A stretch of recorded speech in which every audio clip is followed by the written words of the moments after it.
आज की जो हमारी क्लास है इसके अंदर मैं आप लोगों को जो टॉपिक कराऊंगा that is about may and might. तो पहले एक बार उसको हम समझ लेते हैं ध्यान से, मे और माइट का यूज क्या होता है। ठीक है, तो हमारा टॉपिक क्या है, मे एंड माइट।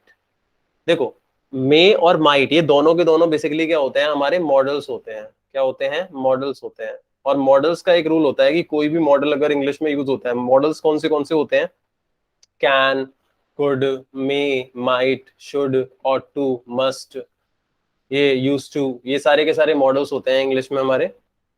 वुड, जितने भी मॉडल्स होते हैं इंग्लिश में उनके साथ वर्ब की कौन सी फॉर्म यूज होती है, फर्स्ट फॉर्म यूज होती है। तो इसका मतलब अगर मैं मे को यूज करूंगा या माइट को यूज करूंगा तो इन दोनों के साथ भी कौन सी फॉर्म यूज होगी, वर्ब की फर्स्ट फॉर्म यूज होगी। Is it clear to all of you?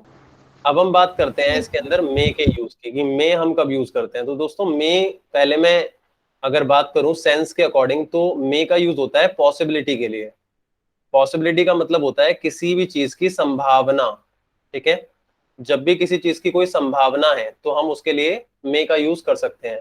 इसके अलावा अगर हम किसी से परमिशन मांग रहे होते हैं तो परमिशन के केस के अंदर भी हम मे को यूज कर लेते हैं। ठीक है, लेकिन मोटे तौर पे अगर मैं बात करूं तो हम ये कह सकते हैं कि अगर किसी सेंटेंस के लास्ट में ये वर्ड्स आते हैं, सकता है, सकती है और सकते हैं, ध्यान से समझना, किसी भी सेंटेंस के लास्ट में अगर वर्ड्स आते हैं सकता है, सकती है, सकते हैं, तो हम यूज करते हैं किसको, मे को। लेकिन वहां पे पॉसिबिलिटी भी शो होनी चाहिए। पॉसिबिलिटी मतलब संभावना होनी चाहिए किसी भी चीज की।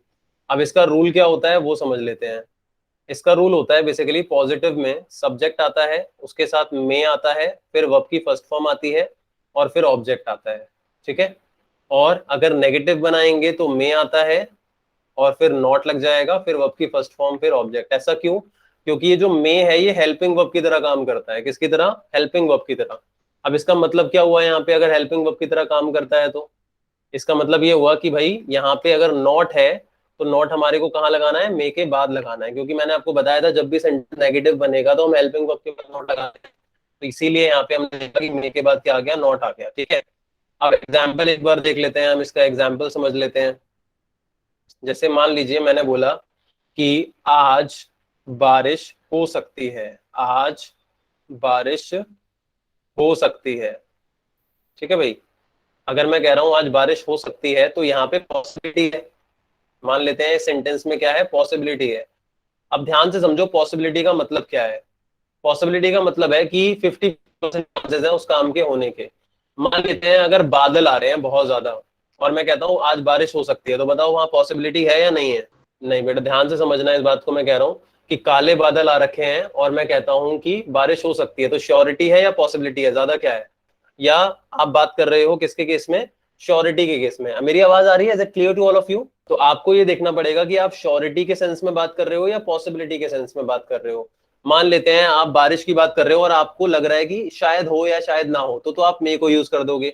और अगर आपको लगता है जरूर होगी तो आप कैन को यूज करोगे। कैन का यूज किसके लिए होता है, श्योरिटी के लिए होता है। मैंने आपको अगर याद होगा तो लिखवाया होगा, मैंने आपको कैन का यूज कराया है ना। तो मैंने कैन में बताया था कि कैन यूज तब होता है जब सेंटेंस के लास्ट में सकता है, सकती है, सकते आता है। अब आप देखोगे कि मे के अंदर भी सकता है, सकती है, सकते हैं मैंने लिखवाया है। तो दोनों में डिफरेंस क्या हुआ?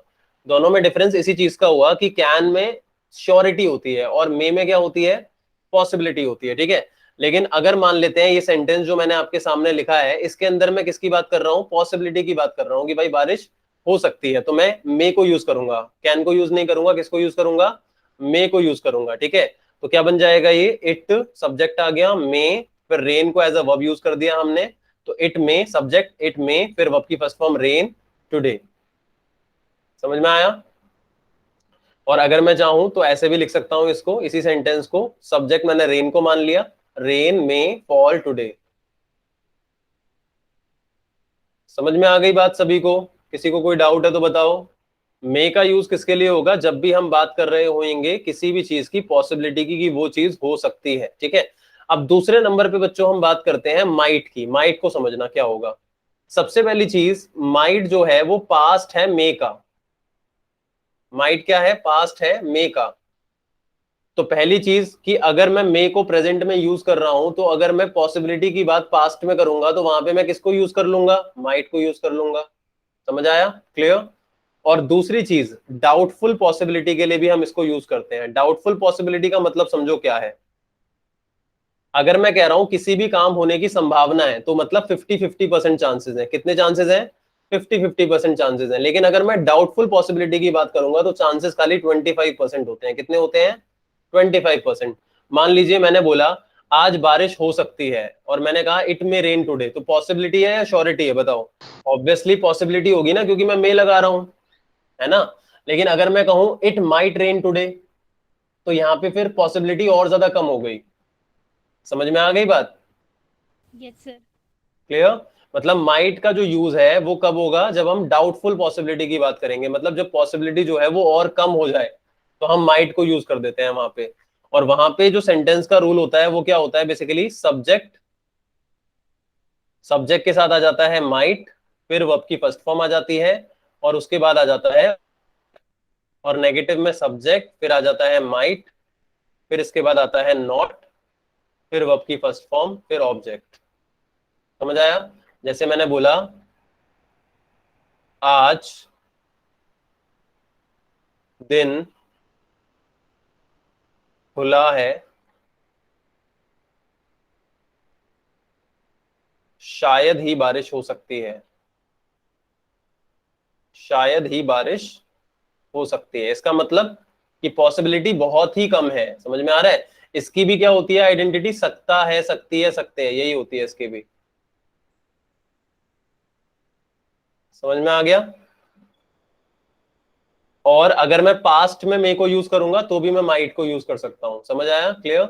आज दिन खुला है, शायद ही बारिश हो सकती है, तो यहां माइट आएगा या मे आएगा? बताओ भाई। It's bright, it might rain. बहुत कम है ना पॉसिबिलिटी, इसीलिए यहाँ पे माइट आ गया। तो सबको क्लियर हो गया ये? ओके। वैसे हम यूज करने को तो चमकने के लिए भी कर लेते हैं, लेकिन कॉन्टेक्स्ट के अकॉर्डिंग इसका चेंज हो जाएगा ना। अब देखो, अगर मैं पास्ट ऑफ मे की बात करूं, जैसे मैंने आपको बताया कि अगर मैं मे को पास्ट में यूज करूंगा तो मे की जगह क्या आ जाएगा? माइट आ जाएगा। जैसे मान लीजिए मैंने बोला कि कल मैं घर पर था। कल मैं, एक मिनट रुक जाइए, मैं कल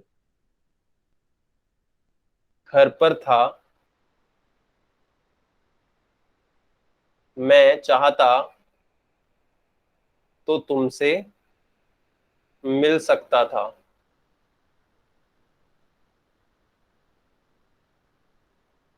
ठीक है। अब कल मैं घर पर था, तो मैं चाहता तो मैं मिल सकता था, तो यहां पे बताओ, यहाँ पे कुड आएगा या माइट आएगा? बताओ बताओ बताओ। कुड यूज होता है श्योरिटी के लिए, और माइट यूज होता है पॉसिबिलिटी के लिए, और बहुत ही कम पॉसिबिलिटी के लिए। यहाँ कुड यूज होगा बच्चों। यहाँ पे कुड इसलिए यूज होगा, इसको समझो। मैं घर पर था मतलब मैं फ्री था ना, मैं चाहता तो तुमसे मिल सकता था। तो बताओ श्योरिटी है या फिर पॉसिबिलिटी है? श्योरिटी है ना यहाँ पे। लेकिन उसी जगह अगर मैं कह दूं कि मैं कल, कल मैं घर पर नहीं था, ठीक है, मैं शायद तुमसे मिल सकता था, मैं शायद तुमसे मिल सकता था। अब बताओ, मैं माइट आएगा या फिर कुड आएगा? माइट, क्योंकि मैं नहीं था ना घर पे, तो यहाँ पे पॉसिबिलिटी बहुत कम हो गई। तो बन जाएगा yesterday I was not at home, perhaps I might meet you। समझ में आया? परहैप्स शायद के लिए आया है यहाँ पे, और आई माइट मीट यू हमने ये वाला रूल यूज किया है जो मैंने यहाँ पे लिखा है, subject plus might plus verb की फर्स्ट फॉर्म प्लस ऑब्जेक्ट। सभी को समझ में आ गया रूल अच्छे तरीके से? माइट का कैसे यूज होगा? माइट